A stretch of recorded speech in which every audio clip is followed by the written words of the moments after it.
என்னம்மா செய்ய சொல்லு செய்யுமா என்ன செய்ய போகிற? குருமா குழம்பு செய்யலாம்.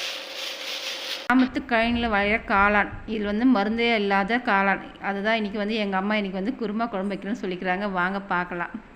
இப்போ வந்து கட் பண்ணி போட்டு ஒரு ஆவி வந்து வேக வச்சு எடுக்க போகிறாங்களா. மஞ்சத்தூள் உப்பு போட்டு இது நல்லா கழுவணும்ல. உப்பு போட்டு வேக வச்சு தண்ணி உப்பு மஞ்சத்தூள் போட்டு வேக வைக்கணுமா? மஷ்ரூம் சீக்கிரமாக தான் வேகா.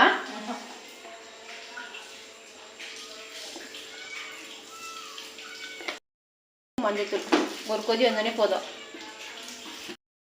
சொல்ல மாட்டியாம்மா? நல்லா பேசு. வீடியோவில் இருக்கிற இருந்தாக்கா பச்சை மிளகா, தக்காளி, 3 தக்காளி. எத்தனை பச்சை மிளகா போடுகிறோமா? எத்தனை பச்சை மிளகா போடுகிற? ஏன்னா குட்டி உண்டது ஒரு 5 இருக்குமா? 5 இருக்கும். எல்லாம் ஒரு மணி பாஸ்ட் ஆயிடுறாங்க. இந்த கத்திரி யூஸ் பண்ணி தெரியாதா உனக்கு?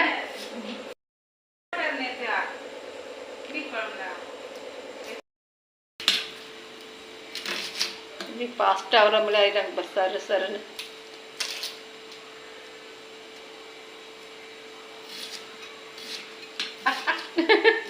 அரி மஷ்ரூம் ஒரு கொதி வந்துச்சு. இப்போ ஆஃப் பண்ணிட்டு போகிறாங்க. வெங்காயம் 2, தக்காளி 3, பச்சை மிளகா ஒரு 5, அவ்வளோதான். இங்கே முந்திரி பருப்பு 2 போட்டா இட்லிக்கு நல்லா இருக்கும், தோசைக்கு நல்லா இருக்கும், எல்லாத்துக்குமே நல்லா இருக்கும். குழந்தைங்க நல்லா விரும்பி சாப்பிடுவோம். நல்லா இருக்குமா? போதும். நல்லா இருக்குமா? நல்லா இருக்கும். நான் எப்படி நம்பத்தி கேரண்டி? ஐயோ, இஞ்சி பொண்ணு போடுறது மொத்தம் இப்போ அரைச்சிடணுமா? 2 முந்திரி பருப்பு போடணும். ஆமாம்,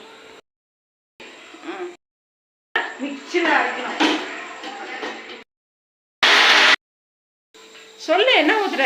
என்ன சொன்னதானே தெரியும் எல்லாருக்கும்.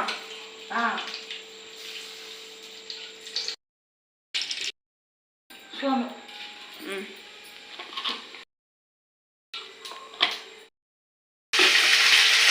பச்சை, லவங்கம், ஏலக்காய் வேணாம். ஏலக்காய் வேணாம். அதுக்கப்புறம் கருவேப்பிலை போட்டு பருத்து மசாலா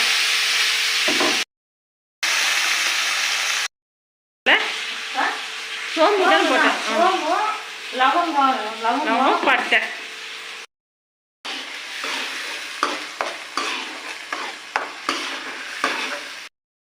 இது அதில் போடணும். அப்படியே டைரெக்டாக வேக செய்யலாம். இருந்தாலும் வேக வச்சுட்டு குக்கரில் போட்டோம்னா நல்லா வெந்துடும். நறுக்குன்னு இருக்காது.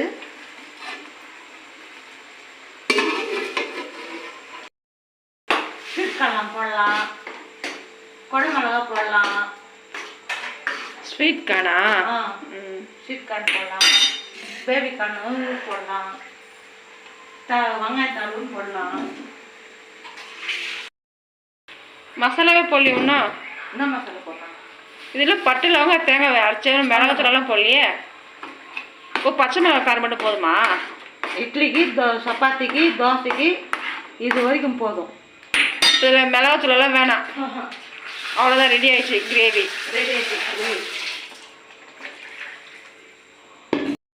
மட்டும்தானா? ஆமாம்,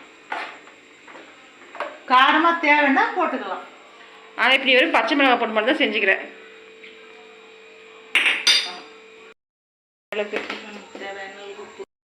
இதே மாதிரி நீங்களும் செஞ்சு பசங்களுக்கு, குழந்தைங்களுக்கு, பெரியவங்களுக்கு, சின்னவங்களுக்கு எல்லாருக்கும் சேர்த்து கொடுத்தா விரும்பி சாப்பிடுவாங்க.